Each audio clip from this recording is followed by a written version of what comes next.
Hello dear friends, welcome to exam Guruji. आज हम आपके लिए जो एसएससी जेई का क्वेश्चन पेपर लेके आए हैं वो 15 नवंबर 2022 शिफ्ट 1 का है। यहाँ पर हमारे जो क्वेश्चन हैं बहुत ही एक्सपेक्टेड क्वेश्चन है एग्जाम के पॉइंट ऑफ व्यू से। जिसने चैनल को सब्सक्राइब नहीं किया है वो कर लीजिए, साथ में बेल आइकन को प्रेस कर लीजिए। अब देखिए यहाँ पर क्वेश्चन जो पूछा गया है कि hydraulic mean depth of a circular sewer of internal diameter 100 centimeter running in fully occupied cross section is given by। Hydraulic mean depth के बारे में यहाँ पे क्वेश्चन जो है पूछा गया है। तो हाइड्रोलिक मीन डेप्थ जो होती है उसको हम हाइड्रोलिक रेडियस के नाम से भी जान सकते हैं। इट मीन्स की also known as hydraulic radius. Hydraulic mean depth जो होती है वो हाइड्रोलिक रेडियस के नाम से भी हम इसको जान सकते हैं। तो इसको आप आर से डिनोट कर सकते हैं। तो ये जो होता है ये रेशियो होता है एरिया बाय पेरीमीटर का, यानी कि better area over better perimeter. कई बार एग्जाम में इसको लेकर क्वेश्चन जो है पूछा गया है। तो ए बटे पी, इस ऐसे आप इसको डिनोट कर सकते हैं। तो ए जो होता है ये किसके बराबर होता है, पाई डी स्क्वेयर बाय 4 के बराबर होता है। एंड पी पेरीमीटर जो होता है ये पाई डी के बराबर होता है। अब हम इन दोनों का जो रेशियो करेंगे तो क्या होगा, पाई से पाई कट जाएगा एंड डी से एक डी कट गया, तो हमारे पास डी बाय 4 जो है वो बच गया। तो इन दोनों का जो जो हमारे पास आर होगा वो ए बटे P is equal to D बटे 4। ये हम ऐसे इसको लिख सकते हैं। हमारे पास डायमीटर दिया गया है, डी की जगह हम 100 लिख देंगे ओवर 4, इसको डिवाइड करेंगे 25 सेंटीमीटर, हमारे पास आंसर आ गया। इजी क्वेश्चन है, आप इसको इजी तरीके से फाइंड आउट कर सकते हैं। सिंपली आपको जो एरिया होता है, आपको पता है कि एरिया जो होता है वो पाई डी स्क्वेयर डिवाइड बाय 4 के बराबर होता है। एंड पेरीमीटर आपको पता है कि पाई डी, यानी कि pi D square divide by 4 pi D. तो पाई से पाई कट गया, एक डी से एक डी कट गया, यहाँ पे एक डी बचा, तो डी बाय 4 हम इसको लिख सकते हैं। तो ए पी जो होगा ए बटे पी वो डी बाय 4 के बराबर होता है ऑटोमेटिकली। इसलिए हमारा आंसर सेकंड आंसर बन जाएगा। अब यहाँ पे नेक्स्ट क्वेश्चन देखिए क्या बोल रहा है। अकॉर्डिंग टू हमारे I S coded in the design of tension member using bolted connection the net area required to carry the design load T is given by equation.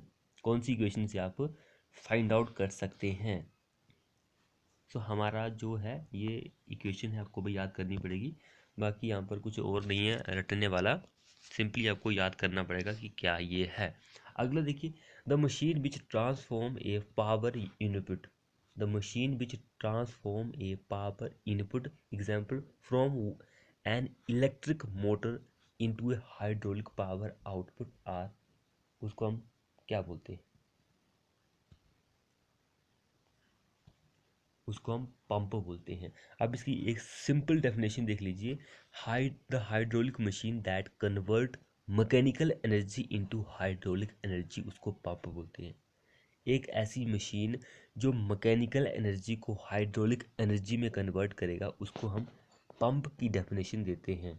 यहाँ पर थोड़ा सा आपको कंफ्यूज करके बताया गया है, लेकिन सिंपल जो डेफिनेशन होती है वो यही होती है, मैकेनिकल को हाइड्रोलिक एनर्जी में कन्वर्ट करने वाला जो होता है वो पंप होता है।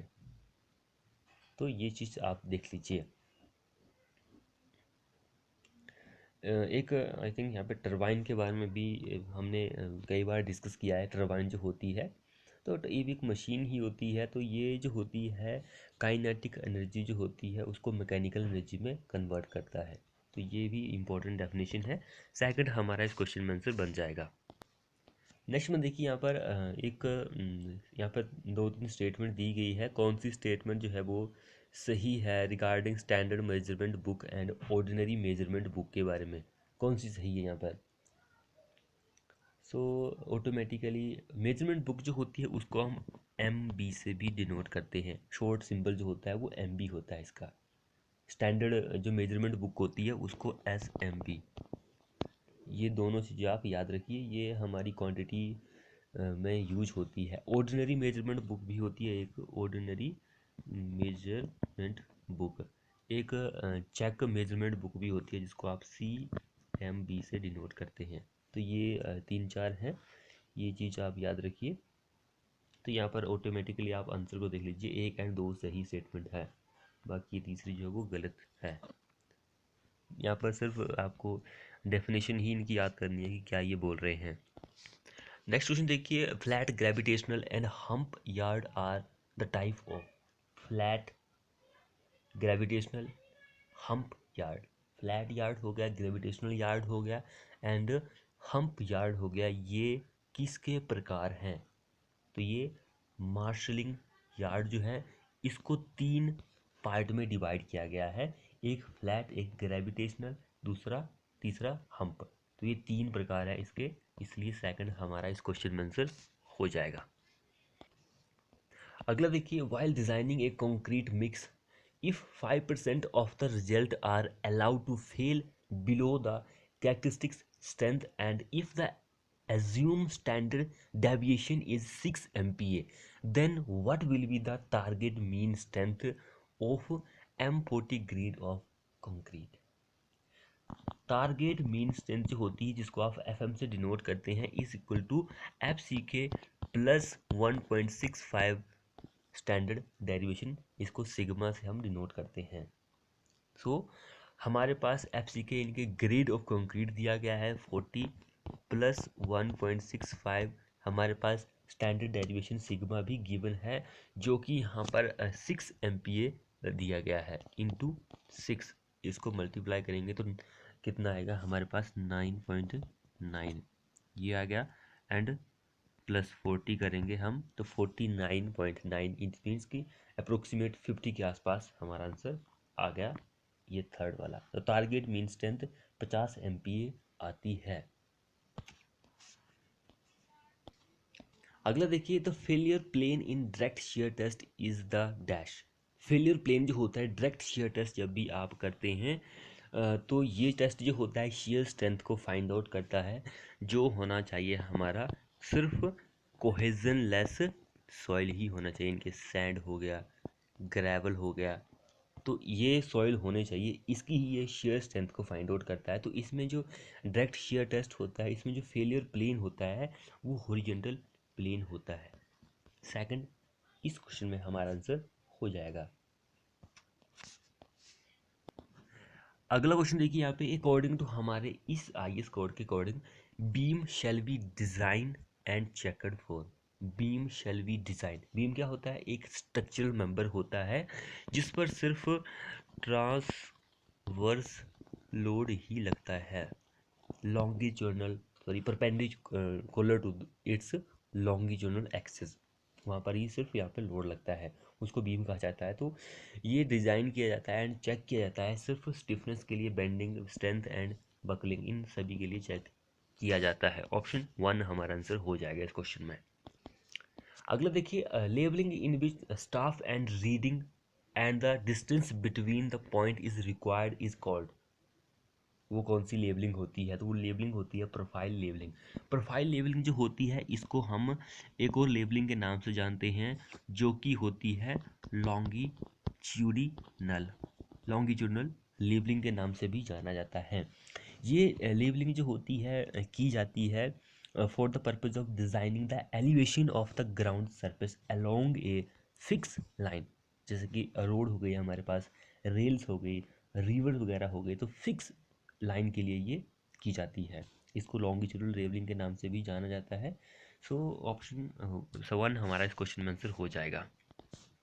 अगला देखिए, in a level crossing, level crossing में the canal and the drainage meet each other at dash level, same level पर मिलते हैं, सेम लेवल पर मिलते हैं। कुछ आज के इस वीडियो में कुछ ऐसे क्वेश्चन या फिर न्यूमेरिकल रहेंगे जो हम यहाँ पे सॉल्व नहीं कर सकते हैं, क्योंकि आपको पता है कि यहाँ पर मैं लिख रहा हूँ तो कुछ समझ में नहीं आता है कि भाई स्क्रीन छोटी सी होती है तो क्या समझ में आएगा। तो मैं ऐसा करूँगा कि उसकी वीडियो एक सेपरेट बना दूंगा आपके लिए, जैसे कि मैं लिख रहा हूँ कॉपी के ऊपर तो उस तरह से वहाँ पर लिखा आपको नज़र भी आएगा कि भाई ये लिखा है तो ये कैसे आया, तो वहाँ पर सारा कुछ आपका डाउट जो है वो क्लियर हो जाएगा। यहाँ पर नहीं होगा क्योंकि मैं ऐसे हाथ से लिख रहा हूँ, तो क्या पता कैसे कैसे हो जाता है आगे पीछे, तो उसको हम सेपरेट वीडियो में आपके लिए डिस्कस कर देंगे। तो यहाँ पे नेक्स्ट वन क्वेश्चन देखिए, तो process of stone which include excavation, waging, heating and blasting is called. तो उसको हम क्वेरिंग बोलते हैं, क्वेरिंग बोलते हैं। क्वेरिंग की डेफिनेशन आपको पता है कि कई बुक्स में कई कई देखने को मिलेगी आपको। अगला देखिए, with respect to plane table surveying the term triangle of error, great circle, great triangle are related to. तो ये इससे रिलेट करती है, रेमैन्स मेथड से ये रिलेट करती है जितनी भी टर्म्स दी गई है। सो क्वेश्चन क्या पूरा next, if the pessimist estimation of a project is 12 crore, the optimist is 9 crore and the most likely estimate is 10 crore, then the expected value would be. आपको करोड़ में बतानी है कि ये करोड़ में वैल्यू दी गई है, कैसे आएगा? इजी क्वेश्चन है। एक्सपेक्टेड वैल्यू हमें फाइंड आउट करनी है। एक्सपेक्टेड वैल्यू जो होती है, यहाँ पर जितनी भी वैल्यू है वो गिवन है एस्टिमेशन के लिए। जैसे कि हमारे पास ये पेसिमिस्ट टाइम ये जो होता है ये ईपी होता है, ईपी हमारे पास 12 करोड़ गिवन है।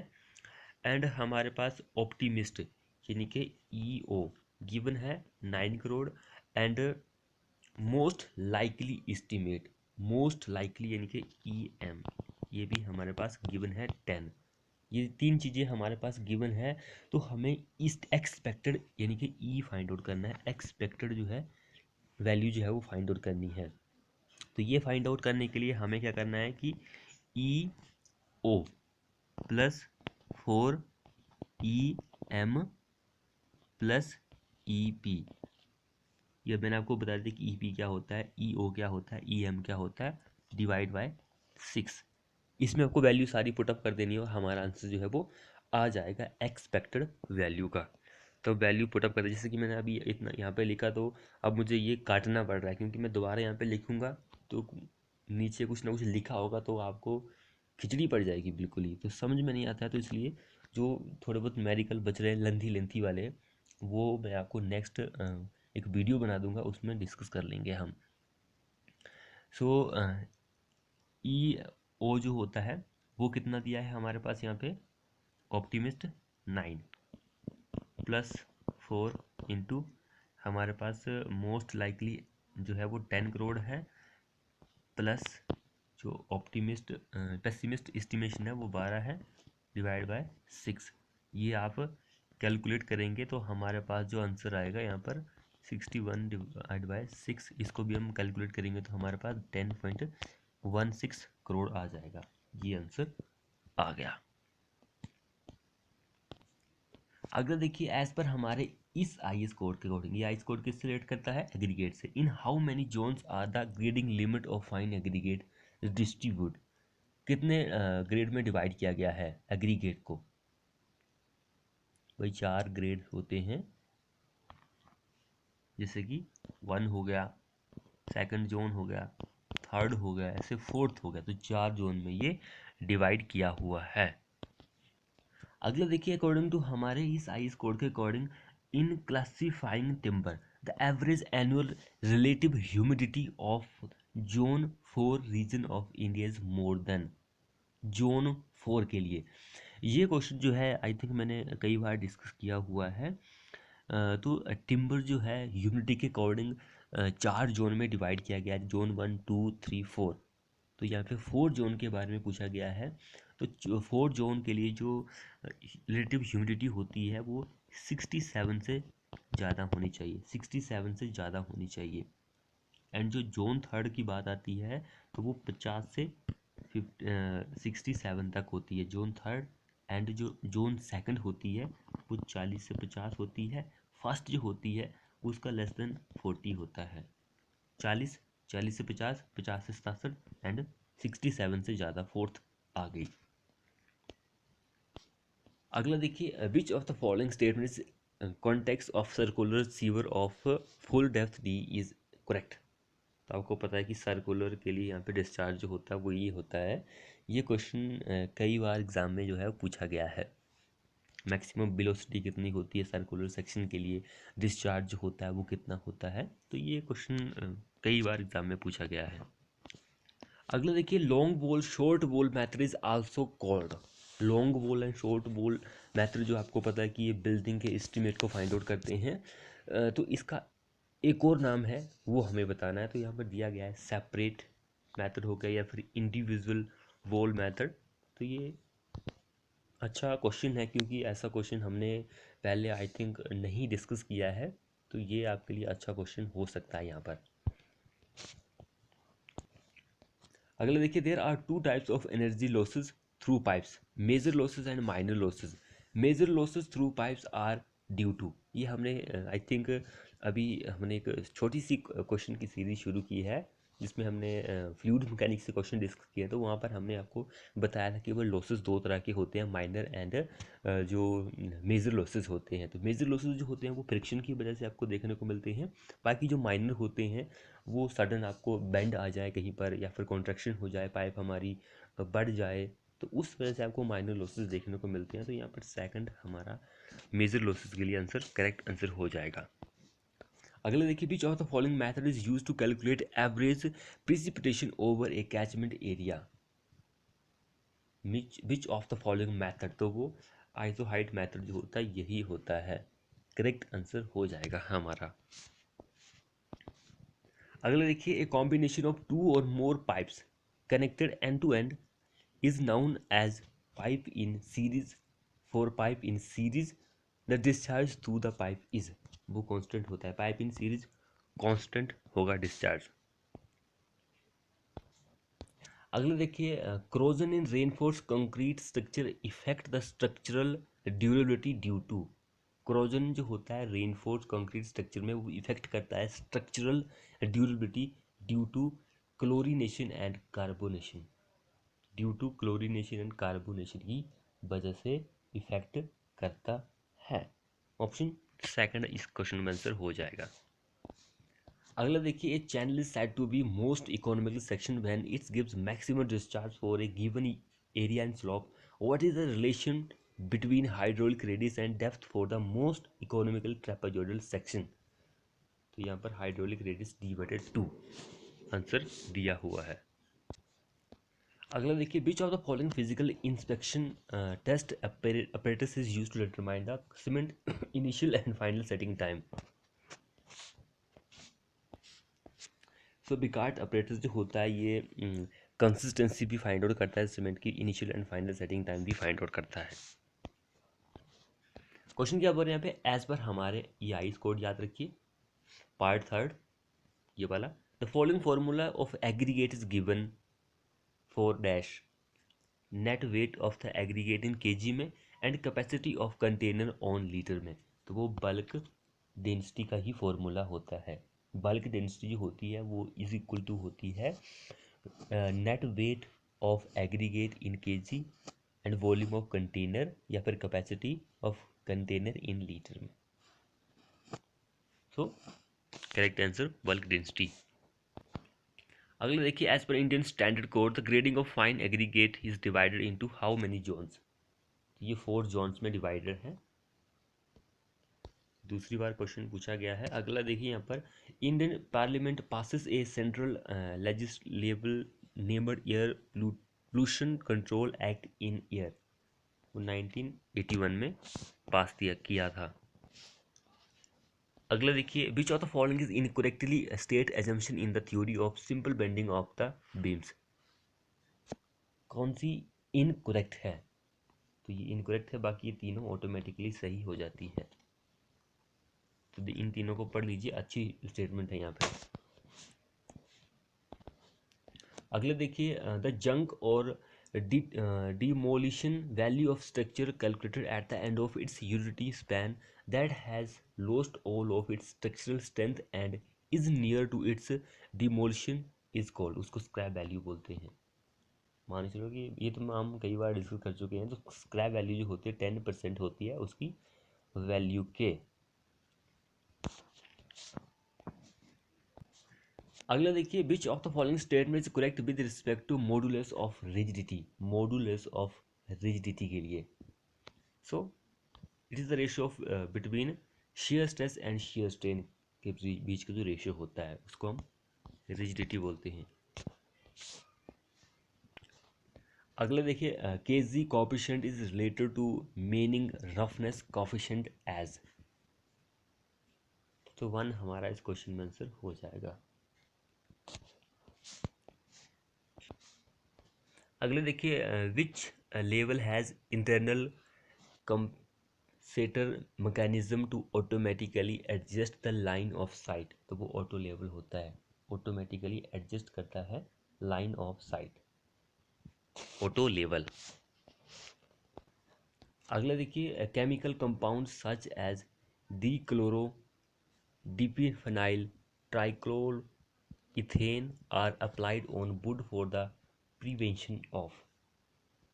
इंसेक्ट के लिए, इंसेक्ट के प्रिवेंशन के लिए, रोकने के लिए अप्लाई होता है।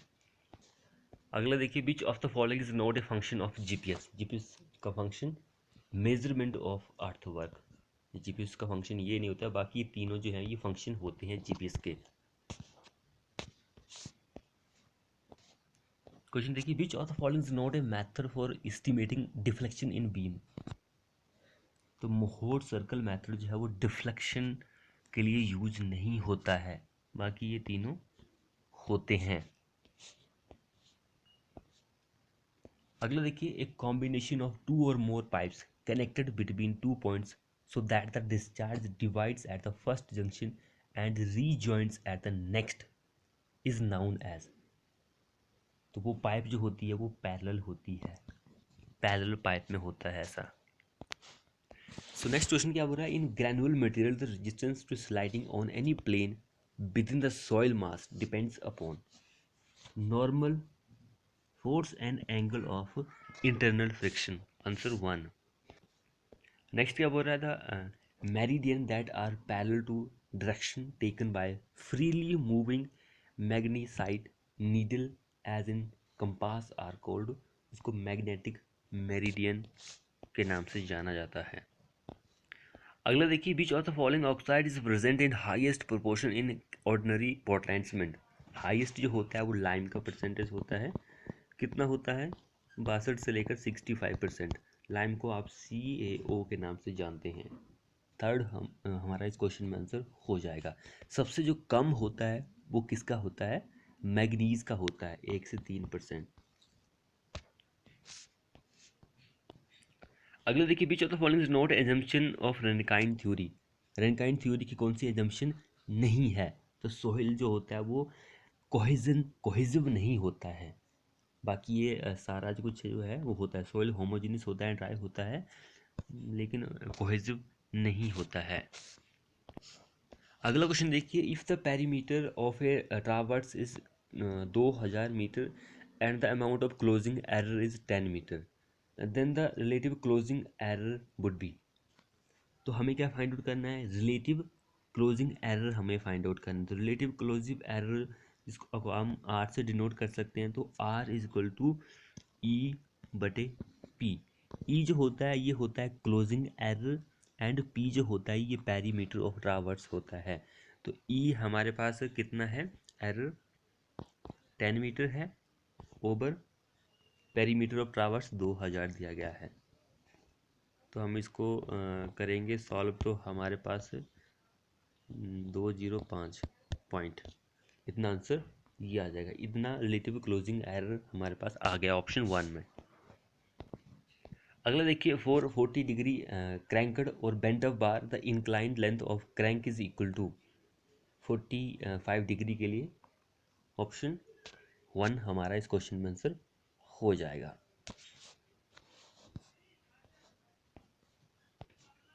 अगले देखिए, the clear minimum perpendicular distance between the inner face of 2 rails is called. उसको आप रेल गेज के नाम से जानते हैं। एक डेफिनेशन है रेल गेज की, तो ये आप याद कर लीजिए। अगला देखिए, in oven drying method the soil sample is kept in the oven for about dash hour के लिए, कितने घंटे के लिए ओवन में रखा जाता है। 24 आवर के लिए, 24 घंटे।